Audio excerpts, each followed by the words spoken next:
Welcome to This Explainer. Today we're taking a really deep dive into the world of personal finance, and we're specifically looking at some brilliant insights from personal finance advisor Erin Lowry from her work, Broke Millennial. Look, let's just be honest right up front. Talking about money, it can be incredibly scary, especially when you're in your 20s and 30s. You're just starting out and you're just trying to make ends meet. It's totally valid to feel stressed out when you're already struggling to pay the monthly bills, let alone trying to wrap your head around saving for some future emergency or, retirement. But today, we're going to completely change that narrative together. So here is our roadmap for today. We'll be covering the millennial money trap, hidden money roadblocks, picking your budgeting style, credit cards, friend or foe, paying yourself first, and finally, sizing your emergency fund. Let's get right into it. Section 1, the millennial money trap, why money paralysis holds us back. Okay, so meet Lizzie. She's a friend of the author, Erin. And Lizzie found herself totally trapped in this incredibly boring corporate job. She wanted to quit, she wanted to pursue her true calling, but she was completely hesitant to make the jump. And why? Well, because the sheer fear of managing her money was literally holding her back. And honestly, Lizzie's experience is so common. When you don't feel confident managing your money properly, it's a real roadblock. You miss out on exciting experiences, and you might just not be able to afford the fulfilling life you actually want to be living. But hey, take a deep breath. As Erin Lowry puts it, starting your journey towards financial success can be as simple as taking one small step. You really don't have to tackle the whole shebang all at once. Improving your relationship with money doesn't have to be some massive, painful overhaul. It is really just about taking small, actionable steps that eventually add up to massive changes. Section 2, hidden money roadblocks, looking back to move forward. I want you to pause for just a second and really ask yourself, how did your parents talk about money when you were a kid? Seriously, think back to your earliest memories of money. How is it spent? How is it discussed? Because your relationship with money didn't just magically begin the day you got your first paycheck or your first credit card. It began way, way before that, and it was heavily influenced by how your caregivers handled it. And the thing is, reflecting on those childhood patterns often reveals these deep, lingering feelings of fear or helplessness that carry right over into our adult lives.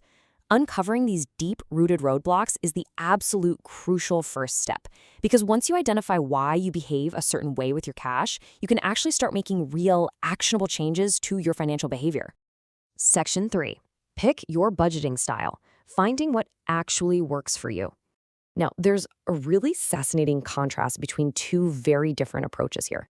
First, we have the cash diet.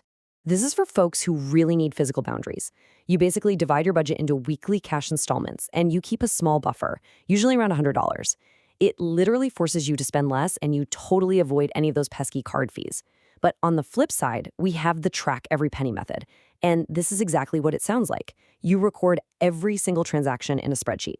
Now, that might sound a little extreme at first, but it is unbelievably powerful for identifying hidden trends in your spending habits.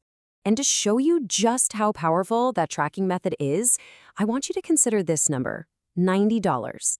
By tracking her expenses, a friend of the author discovered that she was unknowingly dropping $100 every single month just on bottled water. No way, right? But by simply switching to a refillable water bottle, she instantly freed up $90 a month for other things. That is the concrete power of actually knowing where your money goes. And knowing where your money goes is what allows you to build your ideal financial world.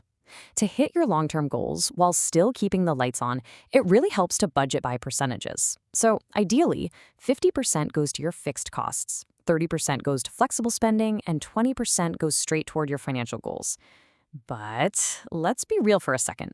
This exact breakdown might be completely unrealistic for you right now, especially if you happen to live in a super expensive city. So let's take Dwight, for example. He's a fictional guy, he's living in New York City, and he's earning $45,000 a year. After paying all his fixed expenses, he only has $1,000 left for the whole month. Now, ideally, he should be saving 20% of his total income, but the math just absolutely doesn't work for him. So what does Dwight do? He adjusts. He saves $200 for his goals, and he uses the remaining $850 for food and his other flexible expenses. The big takeaway here, you have to adjust these percentages to fit your reality. Setting aside even a little bit is always, always better than just giving up because you can't hit some impossible ideal. And while we're talking about practical steps, think about where you're actually keeping your money. Traditional banks often offer a really measly 0.01% annual percentage yield, or APY. Essentially, they're using your money to generate profits for themselves.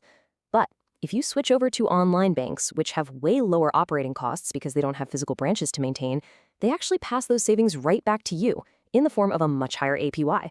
Honestly, finding a high-yield online savings account is a ridiculously simple step to make your money work harder for you. Section 4. Credit cards. Friend or foe? Mastering the 1-month loan. So credit cards. To actually get the benefits, like building up your credit score, getting fraud protection, and racking up those rewards points, without the massive risks, you have to follow this exact cycle. Step 1. Charge only what you already have the cash to afford. Step 2. Receive the monthly bill. And Step 3, this is the most important one, pay that balance in full every single month. Basically, treat it like a 1-month loan and never roll that debt over. Because let me tell you, if you don't pay it in full, you fall straight into a massive trap. The minimum due trap. The credit card company will happily let you just pay a tiny minimum due amount. But doing that rolls the rest of your debt into the next month, and they tack on massive interest charges. This is exactly how people end up with a completely ruined credit score and spiraling debt. You've got to avoid the minimum payment trap at all costs. Section 5. Pay yourself first, future-proofing your finances. So, the concept of paying yourself first, what does that actually mean? Well, it simply means making your savings an absolute priority. You literally set aside a portion of your paycheck into your savings account before you buy groceries, before you pay your rent, before you spend a dime on anything else. Look, life is incredibly unpredictable, and the savings buffer is the ultimate defense that protects you from financial storms, so you never have to resort to those credit cards when an unexpected emergency hits.